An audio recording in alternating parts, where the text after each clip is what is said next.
Good morning and Jai Hind students.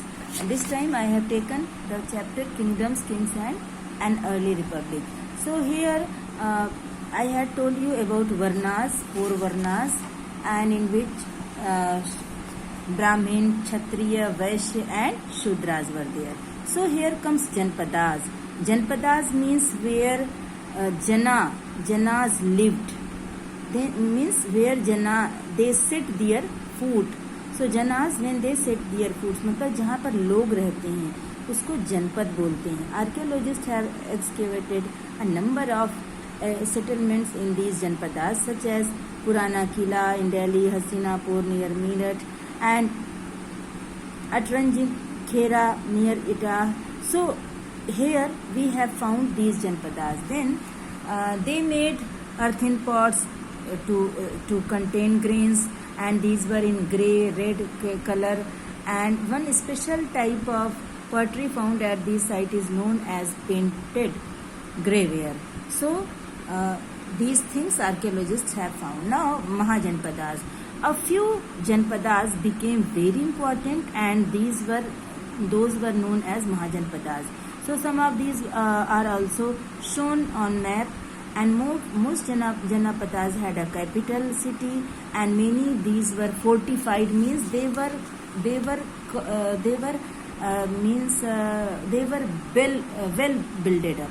Means they were well built up.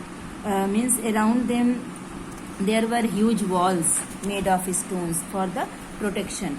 You will see here forts were probably built because people were afraid of attacks. So these are regions why these Mahajanpadas were built and why these were protected. So these were protected matlab forts were made, and forts were there to protect people from the attacks. And also second thing, rulers wanted to show how rich and powerful they were, and so really buildings were large, tall and impressive walls around their cities. Also in this way the land and the people living inside the fortified areas could be controlled more easily by the king. So these things, these reasons are there why forts were there, why Mahajanpadas were fortified. मतलब महाजनपदास में किले क्यों बनाए जाते थे. So these are regions. You can see here, this is here long wall, means huge wall is there, and bricks are here. So the fortification wall at Kaushambi, this is a picture of remains of a wall. So ये remains है, मतलब whatever has been left here.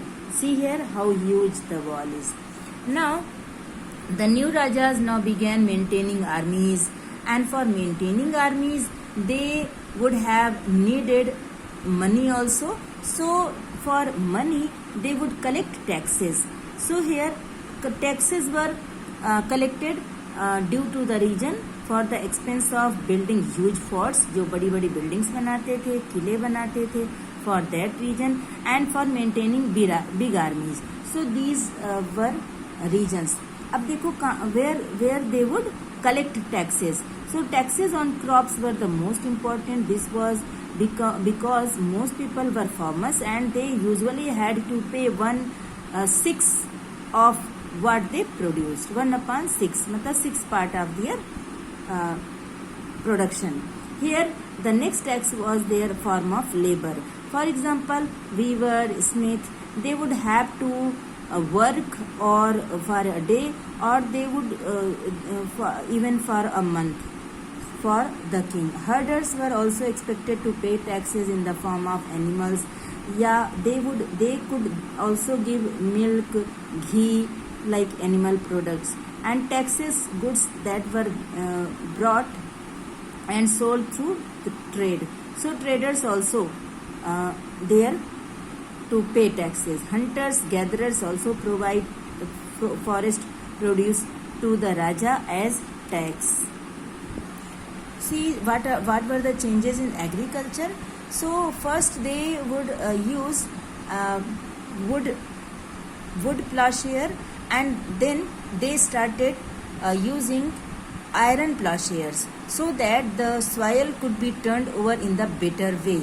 So they started using iron plowshare, and then there second thing, people began to transplant paddy. This means that they started transplanting paddy instead of scattering the grains. This led to increased production, and slave men and women were there to do the work, and landless agricultural laborers had to do work. Means Kamakaras were landless people. They were without land. So here Magadha, we will read about Magadha. So one Mahajanpada was there, Magadha. Very many rivers such as the Ganga, Son flowed through Magadha.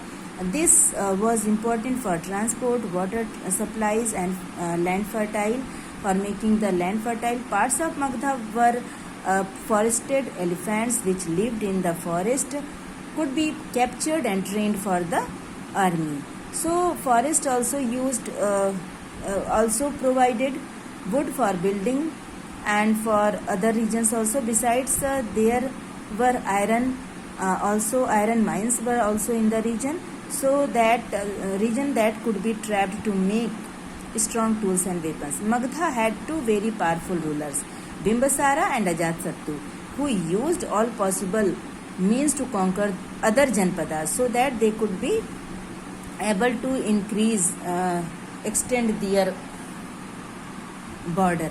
Here, more than 2300 years ago, a ruler named Alexander, who lived in Macedonia in Europe, wanted to become a world conqueror. Means Alexander जो कि बहुत बड़ा विश्व विजेता बनना चाहता था. Of course, he did not conquer the world, but did conquer parts of Egypt and West Asia. And he came to Indian subcontinent. When he wanted to march further eastwards, his soldiers refused, because they were scared that they had heard that the rulers of India were very powerful and having armies. So here foot soldiers were there. Means Alexander को पता था कि India के पास बहुत soldiers हैं और उनकी army बहुत strong है. So he knew about this. Vajji, while Magadha was very powerful kingdom, Vajji with its capital at Vaishali, Vajji की capital जो वैशाली थी, and was under a different form of government known as Gana or Sangha. So in a Gana or Sangha there were not one but many rulers were there. Sometimes even when thousands of men ruled together, each one was known as a Raja, and these Rajas performed ritual together, and they also met in assemblies and decided what to do and what not to do. For example, if they were attacked by an enemy, they met to discuss what should be done. So it is the unity of all the kings. However, women, dasas and kamakaras could not participate in these assemblies. Both the Buddha and Mahavira belong to Ganas or Sanghas. Some of the most vivid descriptions of the life in the Sanghas can be found in Buddhist books. So here this is an account of the Vajji from the Digha Nikaya, a famous Buddhist book. Here Ajatasattu wanted to attack the Vajjis. He sent his minister named Vasakara to the Buddha to get his advice on the matter. Buddha asked whether the Vajji met frequently in full assemblies. When he heard that they did, he replied that the Vajji would continue to prosper as long as.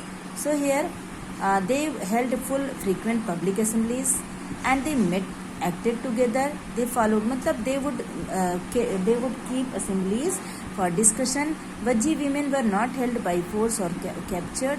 They could not be captured. Chaityas, shrines were maintained, the temples were maintained. Wise saints also who followed different beliefs were respected and were allowed to enter and leave any country. Rajas were powerful kingdoms tried to conquer the Sanghas, and nevertheless these lasted for a long time, till about 1500 years ago.